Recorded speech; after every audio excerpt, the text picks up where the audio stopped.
GH Squad Podcast, episode 10. Can you believe we're already 10 episodes into this? Are we like a decade then? I guess it would be a decade. It's our 10 episode anniversary.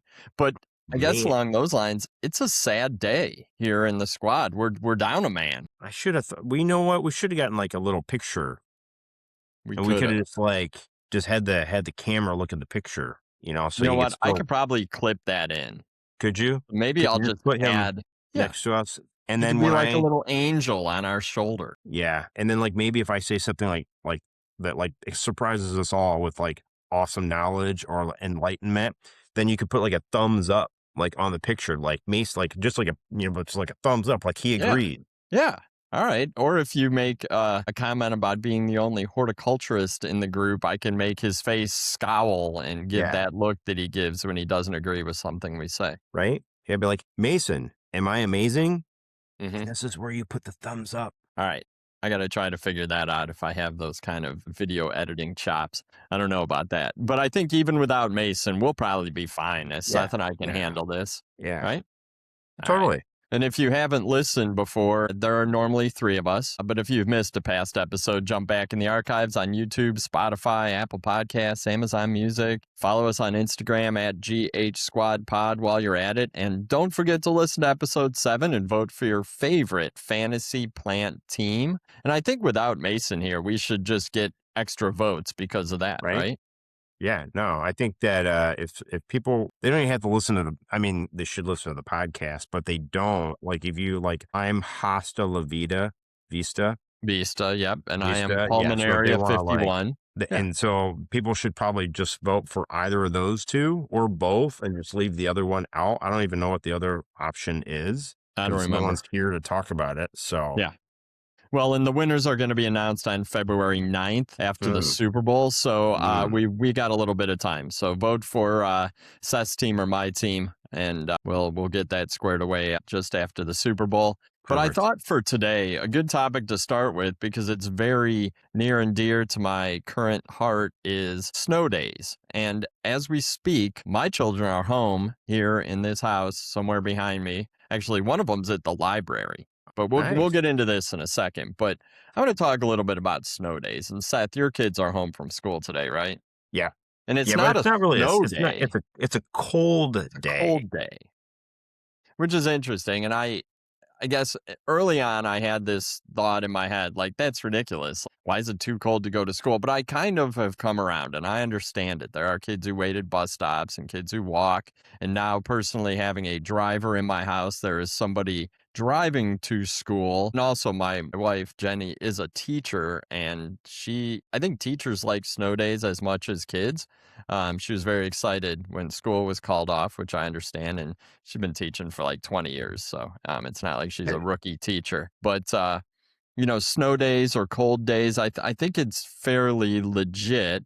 But I don't know, what do your kids do during a snow day or a cold day? Well, here in Illinois, they have to do e-learning, which is like a whole nother topic. But, with the cold day, I don't know if you've seen kids these days, but they don't wear jackets. I don't know about your kids. No, But you got to force them. yeah, like my kids are too cool. Like before your kids are like, when they're like 5 and under and you Yeah. can make them do things, Right. you look at the older kids and the parents and you judge them, right? Like, dude, why does that kid not have their jacket on? Like, what is that parent doing? Or what It's are they not not worth the doing? battle. Yeah. But yeah, Or but I then could you say, get, hey, wear your jacket. And then I turn my back and they're out the door and the jackets are hanging on the back of their chairs. yeah. Yeah, kids just like are like extra stubborn. My son, and I love him dearly, he still wears shorts. He's not worn pants this winter. And then I'm like, dude. And then we go to school, and then sure enough, there's another kid without pants. I mean, they all have pants, but Right. But they shorts. they have shorts on and no Well, coat. but And I don't so- but I feel like that shouldn't be what drives the decision to keep the kids out of school for a cold day. But I'm not opposed to the cold day, but so your kids do e-learning. My Yeah. kids, I mean, it's a legit snow day. My youngest actually just got dropped off at the library where she's hanging out with her friends, reading probably manga books and hopefully not causing a scene in the library. But I mean, she's 16 and her friends are too. So I don't think Yeah. they're causing too much of a ruckus. My oldest actually has is going to volunteer somewhere tonight, so she's been home all day. I think I saw her emerge from her cocoon around Mhm. 11:30, maybe noon. Ate some food and then Yeah, disappeared again. that's pretty typical for a teenage daughter. Yeah. So, e-learning. Yeah, that's Yeah, definitely but a different topic. even if they had the day off, I don't think it's our son's not super into snow. Too cold for him. And our daughter always liked the snow days. Like we'd go out and she liked to trot around the snow or go snowboarding or Mhm. sledding. So now she's like, oh my God, she's not 16, she's 15, right? So she's too cool for sledding, I think, for now. Yeah. So she's Yeah. just gonna hang out in the house, look at her Yeah. phone. Although there was a sleepover last night by her friend, because her friend and they did e-learning together. I'm not sure how that turned out Oh my necessarily, gosh. you How much know. learning gets done. I don't know. I don't know. But then my of course my son's wants to do a sleep. It's so So just it's thankful fun. for my So wife basically too. it's fun with a little bit of school mixed in. Yeah, yeah, But I saw the kids in my neighborhood were all out and they're younger. They're probably 10 years old and younger. They were all out in snow pants, running around in the snow. And that's probably, I was trying to think back, like, what did I do during a snow day? Because there was no way my mom was going to let me sit in the house on the couch and watch cartoons all day. So I'm pretty yeah, sure I was outside in the snow, probably did watch some additional television, yeah, but, like, I remember looking for, like, but when we were kids, we had to watch for that scrolling banner across the bottom of the TV, right? Like, you'd yeah. wait for your school, like, it would get to, like, the L's, and I'd be like, Uh-huh. "Yes, we're off school." But now it's, like, texted to the parents the night Like the before, night like, before. "No Yeah, school." yeah. The other thing that I used to do, I don't think kids do anymore, is I'd shovel driveways for Yeah, money. You know, I yep, mean, I probably shoveled a driveway for like $3. mhm. So it was like a different time then. But yeah, I don't know that people shovel driveway, necessarily. I know a lot of people are kind of nervous about going up to like random people's, houses and stuff. But I think that, I mean, that's a missed sort of opportunity for a little side cash for kids. True. On a snow day, make 20 bucks, buy some Hmm. baseball cards. Yeah. Yeah. I don't know, but I think, yeah, snow days are still exciting for students and teachers, and hopefully our listeners are in warm greenhouses right now because it's cold out and Hopefully. legitimately cold. Yeah. So here's my first topic for the day. Since it's the two of us, I think we can dig deep into a couple different things. And when I was thinking about what should we talk about, it occurred to me that you and I have had a lot of different jobs Hmm. within the same company. And then prior to joining Ball, we had additional jobs in horticulture in some sense, but there's a ton of different job opportunities. So I was just going to give like a quick, I think we should give a quick rundown, just overview of what roles we've had. All the things that you've done within Yeah, like horticulture. just like I'll start. Like All right. I worked at a garden center. I managed a garden center. And then I got a job working as a magazine editor for Greenhouse Grower, a greenhouse magazine. And while I was doing that, I worked part-time after work at a big nursery with retail store, but I worked nursery and retail. Yeah. And then when I moved over to Ball Publishing and moved to Chicago, I was in the magazine for 2 years and then moved into marketing at Ball, working with independent garden centers, but also managing plant brands. So, and Yeah. one of them was a sustainable plant brand, Circle of Life. So I learned a lot about the early evolution of like plantable pots, sustainable pots, Oh, like yeah. the need for organic production, that kind of thing.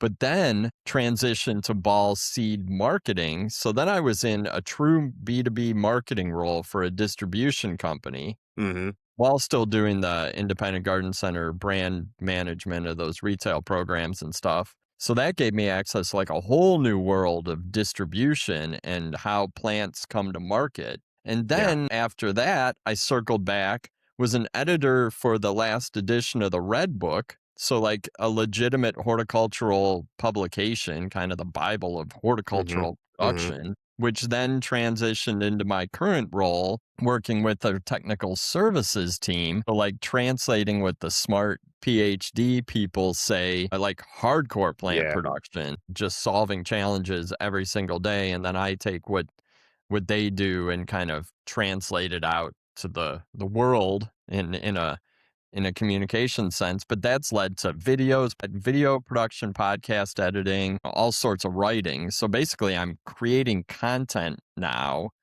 But I started managing a garden center, then how plants get to garden centers, so like being a liaison between growers and garden centers, then marketing for distribution, and now working with technical services. So like, and I have an English degree, like a lit degree. So like, how Yeah. does that, like, I don't know, to me it's the weirdest industry where one person can do that many different things, but virtually all for the same company.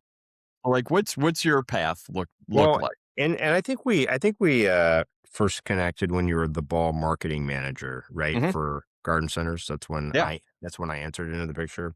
'Cause you were in supply then. Yeah. Yeah, we always talk about how we need more people in horticulture. Maybe the fact that because we're not like banking and there's like 1 million people, right, in banking, it kind of gives us the opportunity to kind of find our own path Yeah. because we're at the end of the day, like our businesses are looking for people who care, that they care about what they do and they want to do, like they want to create something amazing, in different facets. And everyone likes plant, right? And our industries are fairly recession resistant, right? Like it's not proof. Like you get a recession, you get a downturn, but it's never been like, oh my gosh, like people are not going to buy plants, So there's Right, always sort of like, because when people don't travel, they stay home and work in their yards. I mean, yeah, the fact that the reason we're not recession proof is because if your credit card's maxed out, you're not going to the garden center. Like, there's like a hard reality of consumer spending, but yeah. other than that, we tend to do well. Yeah, Traditionally, but even historically, it's done well.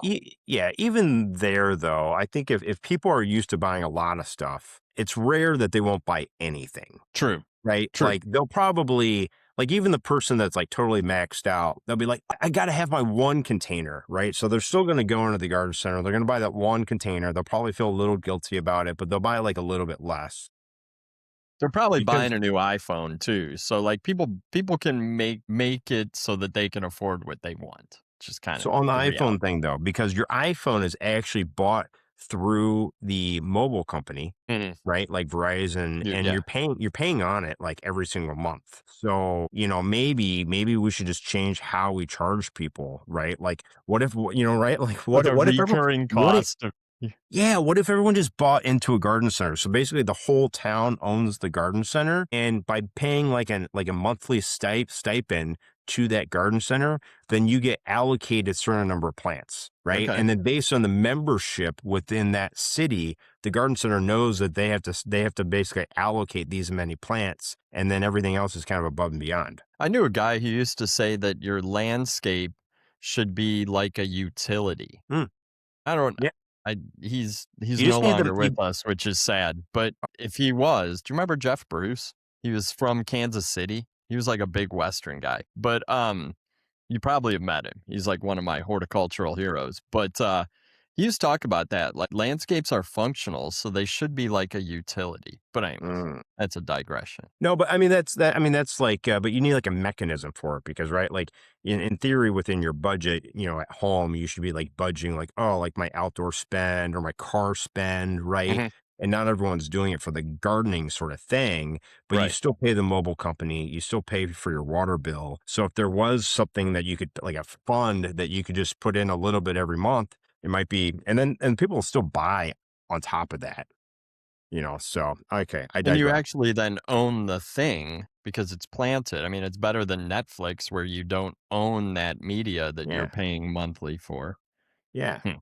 All right. So where's how tell me about your path through horticulture. Yeah, I've and it's an interesting topic too because right, like I've been at Ball for 18 years, and my generation, millennials, which is like a best generation out there, right, going back to an episode or so ago, No, they're out. is Out for 2026, but go on. well, like it was like that our generation doesn't stay at a company for super long, Yeah, it was like so less I than 5 years on average.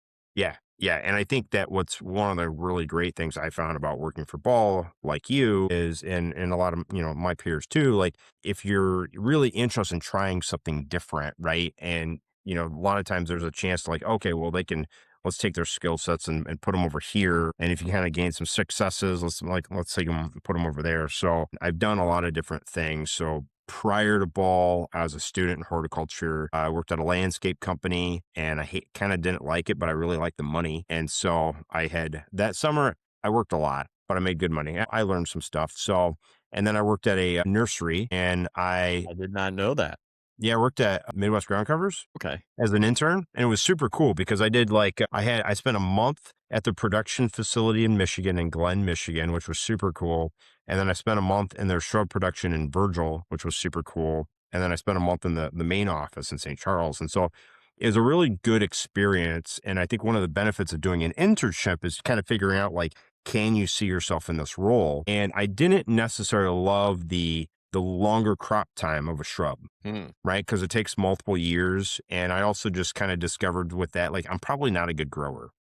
Like, I don't have, like, I don't have the mindset to be a grower. And It then, does take a very specific mindset. Like, shout out to growers because, yeah, yeah, I'm not a good grower. And then I actually took a semester off and I was a perennial grower for a garden center. okay. And I also, helped solidify that I'm not a good grower. Like, I kind of like, Hey, you got I'm to not learn what we're not good at. I'm not great at it. I'm not like detail oriented enough to be a good grower, and then I get bored. So, and then I had the opportunity to kind of like run my own landscape company with a buddy of mine, which then I actually worked even more, but I made like sweet money. So that was like really cool. And Probably you learn created bad. sales. I mean, at that point, you're learning sales skills. Yeah. Yeah. That was actually really slick because basically I was working at a garden center and people were coming in asking if the garden center did landscaping, which they didn't. So then I was like, oh yeah, we don't offer landscaping, but I know some stuff. I can come, I'm a horticultural student. I can come out and give you some ideas. And I would, and they're like, oh, can you do this? I'm like, sure. Note to self, insert picture of Mason scowling when you Oh, made that comment. no. No, Oh not a yeah. thumbs up. That's a Yeah. scowl. All right. Yeah. And so I did that and it was cool with the ownership because they didn't have any interest in doing a landscape company. And so then I lived in like North Shore, Chicago. So we got like this doctor walked in once and he was interested in a big project. And I had a buddy that like knew how to do landscaping and I just knew how to like talk to people. So we like pitched this like enormous job, like Mhm. a lot of money. And I pitched a job and then he was like, yeah, I'll do that. And I was like, what? What? You're going to pay me that amount of money to do this thing? And then we actually had to do it. So it was slick though. So I did that. But I didn't want to I had this like desire to like move out of the state of Illinois. Like I wanted to see the world. Mhm. So I asked, or I wanted to work at Ball because they have sales reps all over North America. And so I was going to like work at Ball and then they were going to like my personality and then they're going to put me in sales and I Mhm. was going to move outside of Illinois. That was like the grand plan. And so I started with Ball and they're like, they kind of had like a trainee program. And so I did supply essentially is like where they put a lot of people initially. So I did supply for like 3 years and then I went from supply. I didn't go into like a sales rep job. I'm I went, having this recollection that at some point you and I were both looking at a territory in Oregon. Is that correct? Portland? maybe. Because I feel like we were both at some point talking to a regional manager or sales manager about that. Maybe you I don't talked know. to before me. No, that sounds really familiar. I know that hadn't kind of come into discussion yet. I I recall just some feel like both of conversation us about at that. some point had talked like, hey, there's this potential sales territory opening up in Oregon. Yeah. I don't know.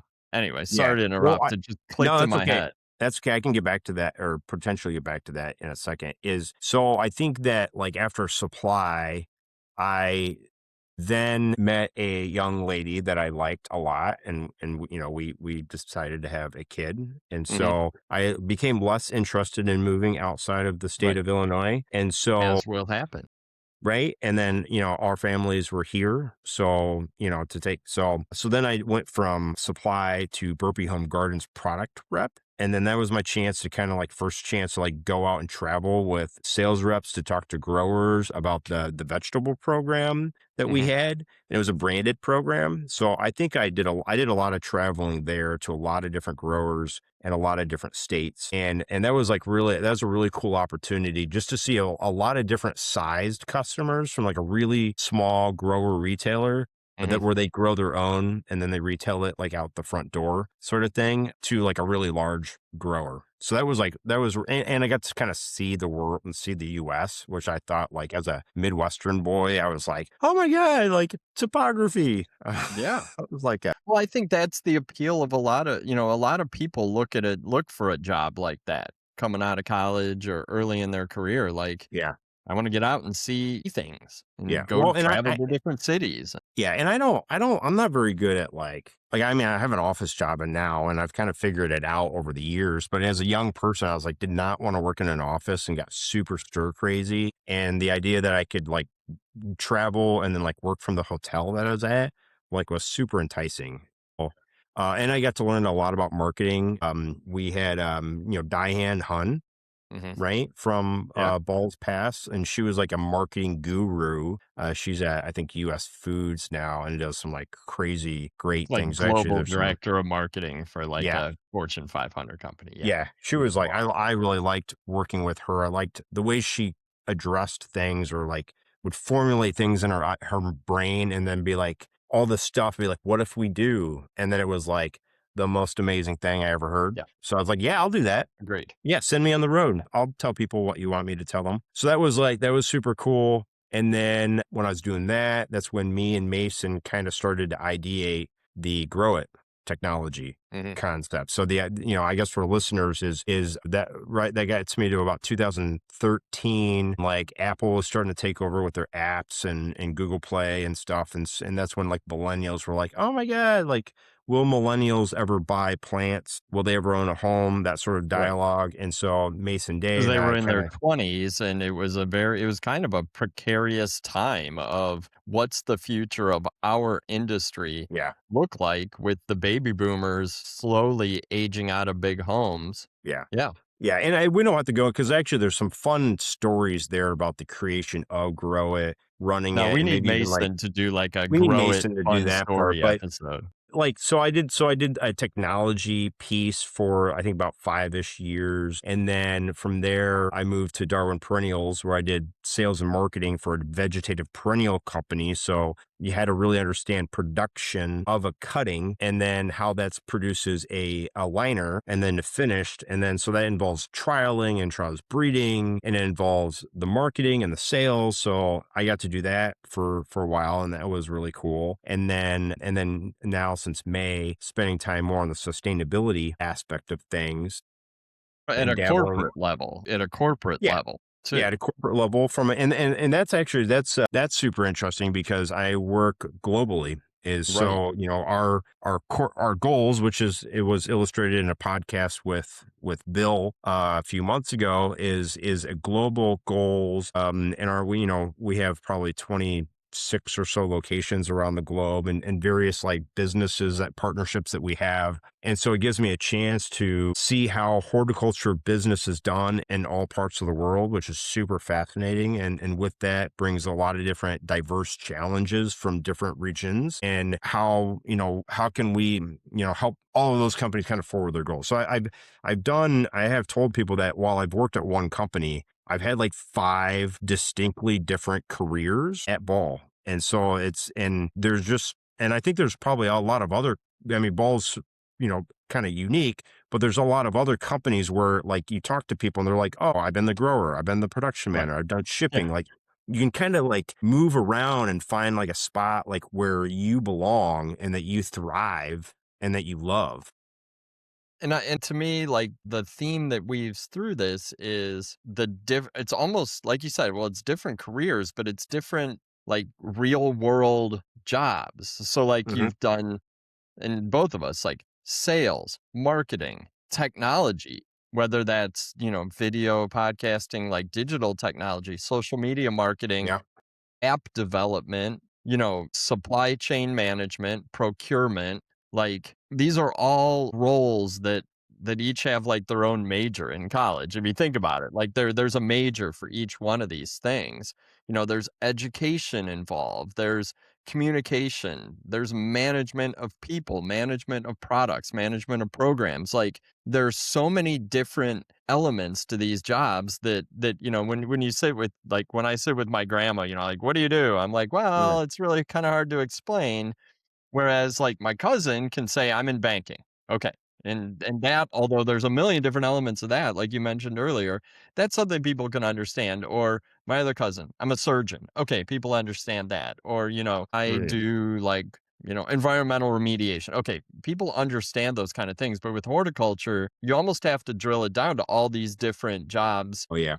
like you and I just did, and that's why I wanted to go through because you and I have done a lot of different things, but they're all things that people understand. And which really leads me to this careers, like this career opportunities in horticulture, which is the main topic I think I want to discuss just Yeah. since it's you and me. And then if we brought Mason in, like he's had a whole bunch of different roles as well, but similar to you and I, just a lot of different things that are all considered kind of legitimate careers. Like, and I do think that's something that horticulture makes horticulture unique or weird. Or, how do you like if someone says, "What do you do?" Like, what's horticulture? Mm, It's hard to just, well, it's growing plants. "Oh, so you're a landscaper?" Or some people are like, "Oh, yeah. like a florist?" Well, yes, because that is definitely a part of the industry, and awesome, like huge, great part of the industry. But it's hard to describe what you do until you really drill it down to like all these different elements that are Yeah. all the people understand. And I don't know. Yeah, and I think like we just I know like the as an industry we're always trying to get more horticulturists, which we would love, right? We want more people to love the science of horticulture, but also like, if you have a minor in horticulture or if you just like plants, like if you like plants, you could work in this industry because we need people that know about plants, but you also need like really smart operational people and like business people and salespeople and scientists. And so there's a lot of different aspects of running a horticultural entity, right? Business or organization. And so you just need people that like want to like help support the spread of plants or coloring the world. Wink, wink, wink. Wink, wink. Yeah. No, it's very, very true. And like you said, not everyone is good at growing plants. And I think the people who are good at growing plants are amazing. And neither of us would be here without the people growing the plants. And I know a lot of growers that are absolutely phenomenal and love every second of it. Mhm. But there's other roles as well. And I mean, I just think of how many people I've run into across the industry that have MBAs, but they Mm, love yeah. plants. Hmm. Or people, I was friends with an HR manager who always said, "Well, I just like to hire people who like nature." Like, if I ask him in the interview, like, "What do you do on the weekends?" And they say, "I like to go hiking," he's like, "I can teach you to grow a plant. Like, Yeah. I can teach you to manage a retail store." He said, "But you've got to have that initial spark and love of plants." But that You just spark and love of plants probably starts young as well. Yeah. And then, like, it's just like getting the exposure to people that it's a career. Like, most people, like, don't think about it, right? Like, they just buy a plant and they don't understand, like, all the things that are involved. And I was just saying, like, we need, like, a universal, like, horticulture bumper sticker, or a magnet. Like, horticulture, it's a real thing, or start, get a horticulture job today, right? Because it's like, what does it say? Get a horticulture job today, right? And then like maybe you just get some if you could just get people to go, huh, and maybe to think about like when they go into a garden center that like this is like the study of horticulture, like it's something more than just buying a plant, And I you know. wonder if other elements of agriculture have that same challenge. Like, if I said, I work in corn, in the corn industry, Yeah. huge, massive, multinational, global industry with huge companies doing, like, I feel like people would have a better understanding. Oh, okay, you work for, Syngenta or, Yeah. Pioneer or Yeah. something. I I feel like ag is so much more part of like growing up, and like our right for the U.S., U.S. farmers is I don't know. I just feel like people pretty much know what's going on there, and like if you want to be a farmer or associated with farm stuff, like I don't think, I mean, unless one of our listeners sees otherwise, I don't think they're challenged in getting, like, there's a lot of like good land grant ag programs. I Yeah. think of like U of I is University of Illinois is where I went. You probably had 100 ag people to one horticulture person, Horticultures. Yeah, for sure. For sure. you know? But we have seen people come out of ag into horticulture, which is always an interesting. And when you talk to them, they're like, "Yeah, this is just like way more interesting. Like it's cooler and it seems more kind of niche. Instead of just working big ag, now But I think, and I'm probably wrong on this, so don't quote me, but it's like corn, soybeans, and ornamental plants, like the three biggest Mm, agricultural crops. yeah, So it's significant and it is a big industry. And when you were just talking about like getting people exposed to careers in horticulture at a young, either as kids or as young adults, that's where I think something like Seed Your Future as a industry organization or initiative or whatever you want to call it, but Seed Your Future has been around for a while in yeah, promoting horticulture as a career and doing a really good job. I mean, I remember that video series they did about like my hort job you know? and, all the different things that you can do in hort from like technology and science and production and sales and business and all the different things that we've talked about, but exposing kids in high school and college to the opportunities in horticulture. So big shout out to Seed Your Future. And I think you probably have more sort of experience with Seed Your Future than I do. I remember it from Yeah, I the mean, day I've it been started, but yeah, I think and Mason, I think, has done stuff with Seed Your mhm, Future, and I know Anna's been a big proponent of Seed Your Future, and so there's, I think, various ball people that have participated with some of the events or whatever.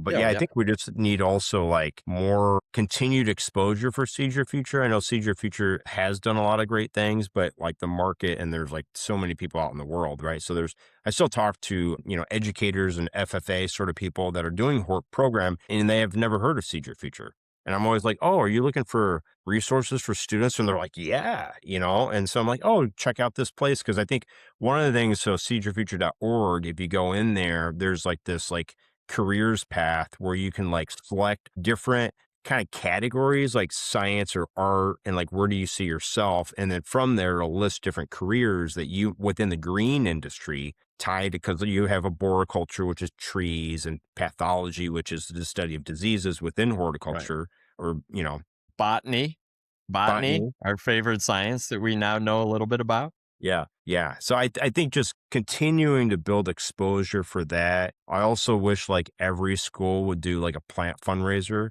Mm, of some sort, whether they have like their own greenhouse and they grow it themselves, or if they just work with another local garden center or grower to come up with like every kid should have like be able to sell a plant, you know, and like it connects them to it. Or I don't know, we should like every kid should be getting like their own little like plant or house plant cutting, mhm, just like yeah. exposure, because I think that like when we talked about our backgrounds and getting into plants, like there's something just innate of us that where plants just connected so well, right? And it's Well, not my everyone. story was in, I think, maybe 7th grade science fair project. So here, this is a crazy fun fact. So the company my dad worked for his entire career was like a food service company, but they bought this little startup or they funded this little startup making polymer, chopping up polymers into a soil additive. And that company was Soil Moist, which is Hmm. still around and Yeah. sells a retail product and a commercial product. So when I was in 7th grade, to earn some extra cash in the summer and during Christmas vacation, I would work in this factory and package this Soil Moist. Hmm. And so my 7th grade science fair project, I grew beans and I grew grass, like rye grass, like Hmm. annual Hmm. rye, in Soil Moist and then in traditional potting mix See the difference. to just see benefits, like, is there one over the other? And that was the first time I'd really ever grown anything, and and I loved it. And I remember referencing that in my first job application for the garden center, like yeah, I have experience. Like it's kind of funny, but it was early. I was seventh grade, I think, or sixth grade. Yeah. Yeah. No, and I mean, somewhat similar, just like as a kid, my dad taught me that you could propagate pothos. Hmm. And there was just something that, like, Well, I you don't know, said I you had thought it them was, all around your bedroom. I remember yeah, from episode one, you talked about yeah. how much you liked. And it was Yeah. something So that I, it's that little spark, right? yeah, But every kid likes to grow something. Like I fundamentally believe that. And but yet in school, unless you have like a passionate science teacher and the school has a little conservatory greenhouse or yeah. something, your education in growing things stops at about third or fourth grade. Like Hmm. you learn, the basics of a cell, and then you propagate, you might grow a little, you start a little sunflower for mom for Mother's Day that always dies. Like that, Yeah. like no sunflower started in a Dixie cup has ever turned into a sunflower, I'm convinced. Yeah. But then you're done. Then you move on to, learning about animals and ecosystems, which all really includes horticulture in some way. I mean, animals eat plants, but your true, the true horticulture education doesn't continue. And this is where I'll shout out another organization or initiative, kidsgardening.org. And I am on the board, so I know a lot about what they do and I believe in everything that they do.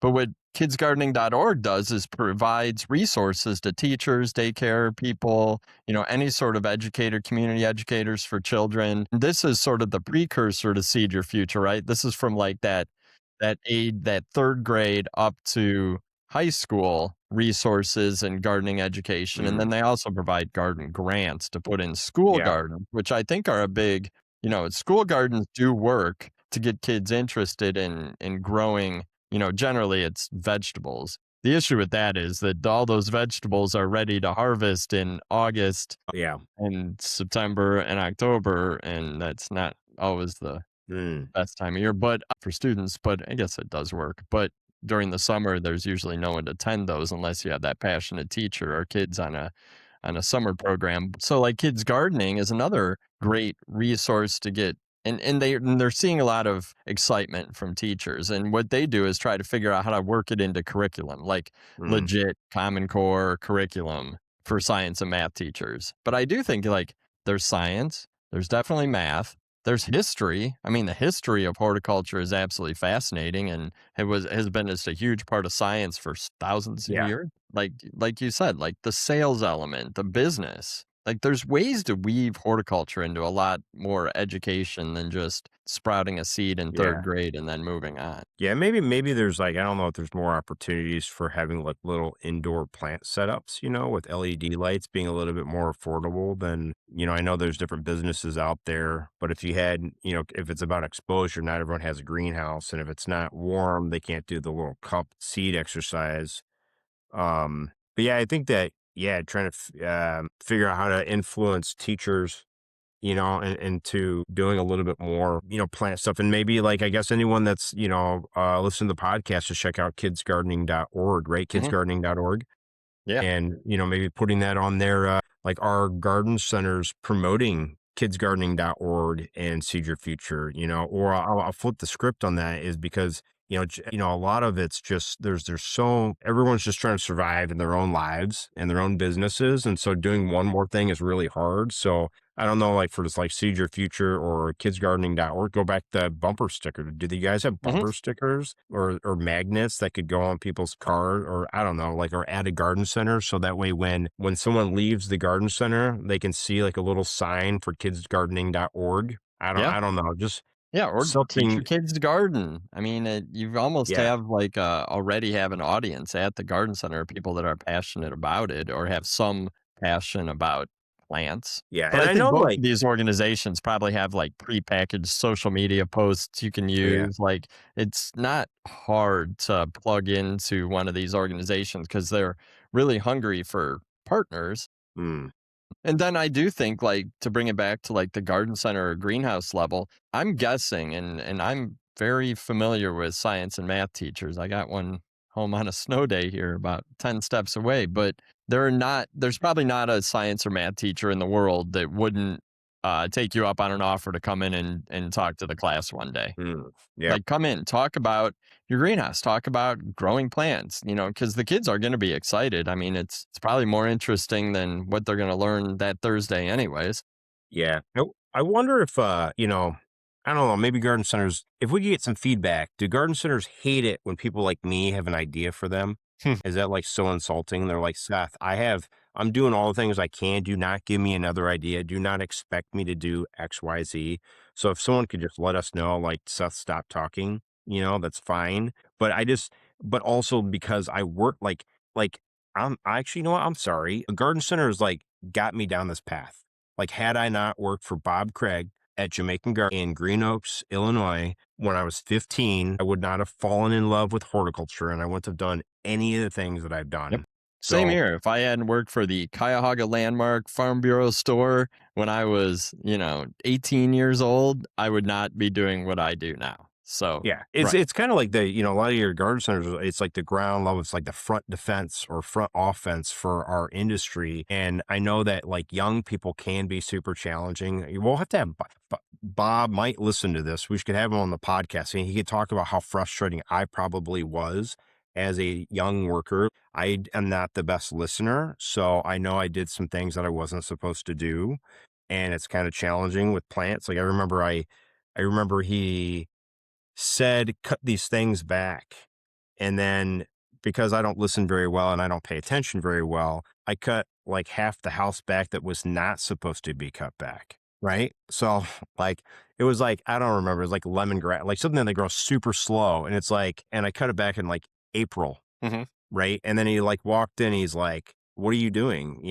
I'm like, well, I thought you said, he's like, no, I had you like cut this stuff back. I said, don't cut that stuff back. I was Mhm. like, oh, I got it. So I was like 16. It was probably super frustrating. Right. But, at the same time, and so young people are challenging, but if there's, it's such a great opportunity to expose young people to the industry. And by getting more if you go and do a presentation at a high school class, it's two modes of action. One, connect to people that might work for you that might not be super frustrating. One, and then share with each of those kids in the biology class a $3 off coupon for their parents to come in and check out the garden center, right? So it's a way to get business too. So it can't be. I don't know. I it would be great to get more. Or I'm thinking like as I've talked to FFA teachers that have kids in their class, like those are kids that might have an interest in working at a garden center, that might be a grower someday.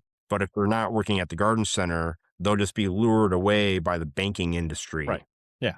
Yeah. I mean, it is. It's like a perfect stepping stone into the big world of horticulture with all these opportunities we've talked about. And like I think about it, my boss at the garden center at some point I just finished my degree, my English degree. I was still working at the garden center, and he said, "Hey," he goes, "You have a degree in your back pocket. Go. Why don't you figure out something to do with that?" And that was when I found this job as a magazine editor in a horticultural trade magazine, which Yeah.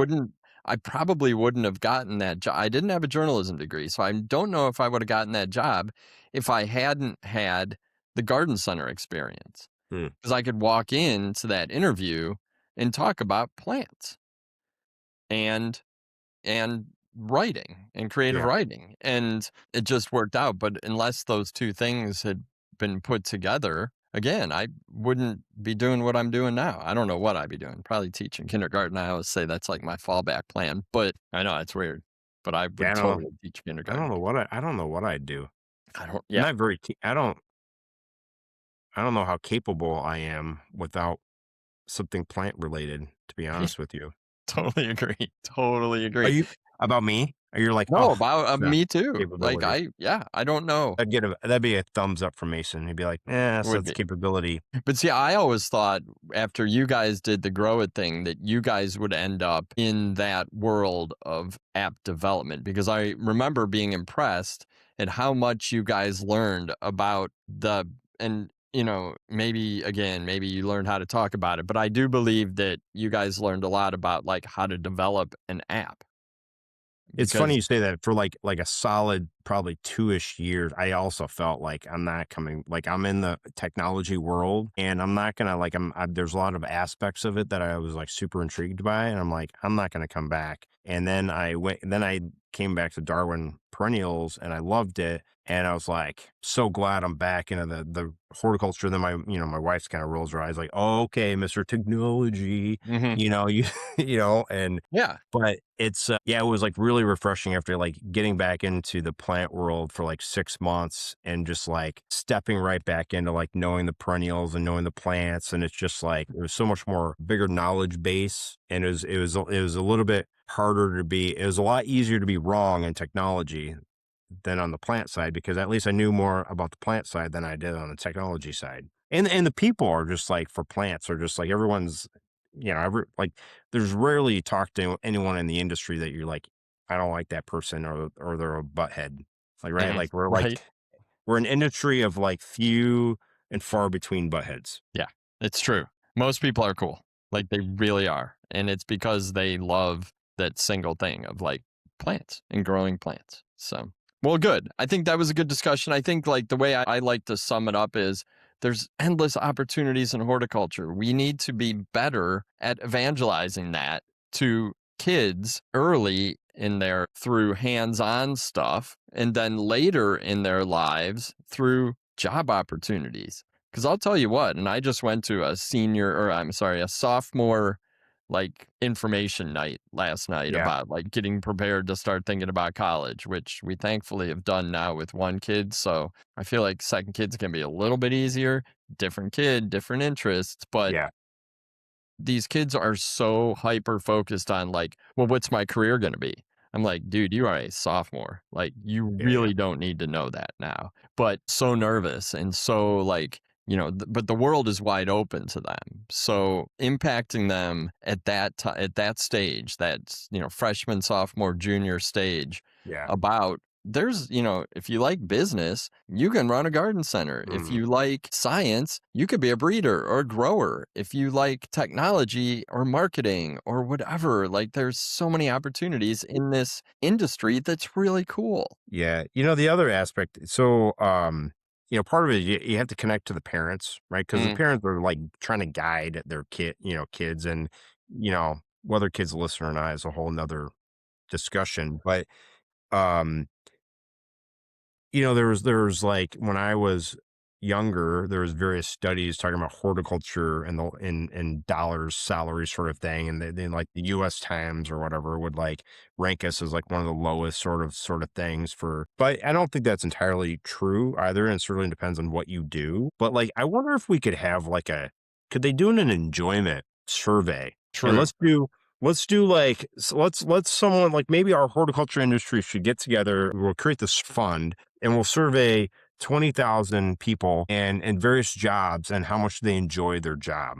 Right. And it would be like independently funded sort of thing. And I bet you that the people in the horticulture industry overall enjoy their job like a significant amount more than anyone else. You think of anyone in a plant business and how they would rank their job satisfaction and enjoyment for life tied to their job or career compared to like someone in the banking industry, right? There's got to be like people, and so then you tie that back to a parent and kids and everyone's challenges kind of sort of in the world, and as a parent, right? Like at the end of the day, you want your kid to be happy, right? You want them to be healthy, happy, maybe have a Yeah. dog or a boyfriend, girlfriend, Right. one of those things, right? But like, and so like, you don't want your kid to go off and just chase the money and then be miserable. Like, hey, here's a job that you can make enough money to do the things that you need to do, and you're going to be really happy. And happiness is like, and healthiness is like really what matters.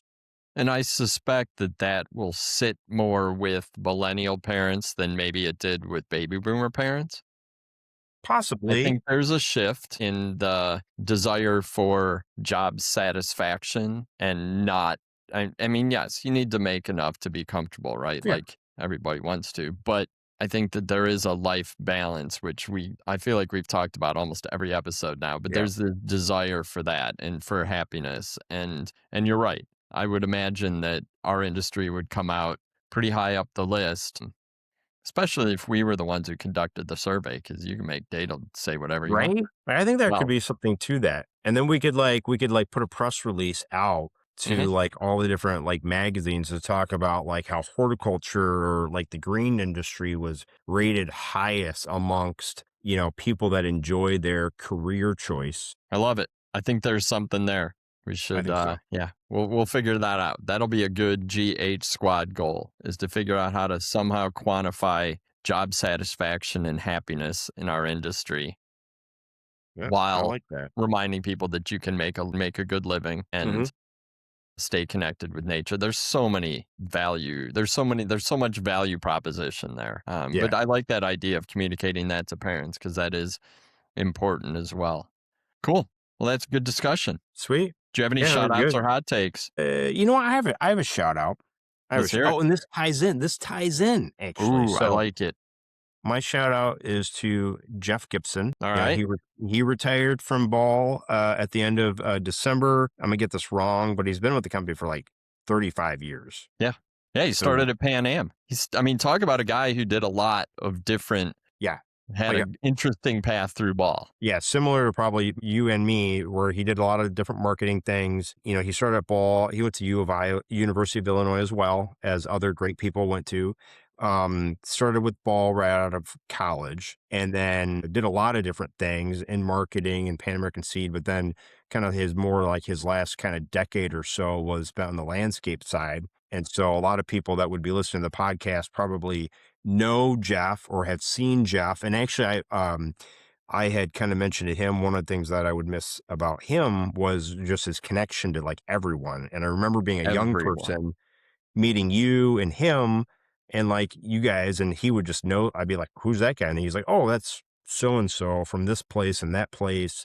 And that's really great for like when I was a young person, I didn't know anyone, like no one, right? And I'm always like just dying to like meet someone. And so he was really great for that. And at his retirement dinner, his daughter got up and said a few words. And one of the things that was like super awesome is that she had said that, one thing she'll always remember is like how much he loved working at Ball and loved the industry. And then I was like, then I'm like, so that's really, I mean, and he always had a smile on his face for the industry and people remember him of that. So shout out to him for that. But then also just the fact that like, what an impression to make on your future, or like for your kids to be able to every day show enjoyment for something. And then that like resonated with her, and how many other people get to come home. Like, even though my kids think me talking about plants is kind of dorky or annoying sometimes, like at the end of the day, like, 99.9% of the time I come home, I'm like, yeah, my job's awesome. I love what I do. And he did that for 35 years. And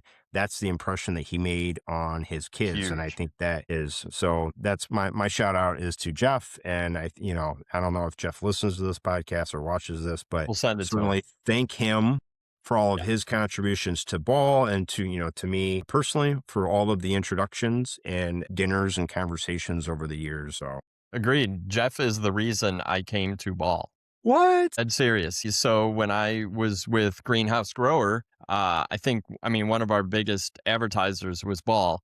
Mm, Jeff was, I think Bill was was running marketing at the time, but Jeff was, I don't know, the next, he worked for yeah. Bill, but pretty much ran the marketing communications side, like the Hmm. agency side. So he's the one who was in charge of the ad budgets and that, and Yeah. came and met with us at the magazine. And he was the one when I was writing articles and I needed something from Ball, I'd go through Jeff and Mm, all sorts of different connections there. But he was the one who I think first let me know that there was a job opening at Ball.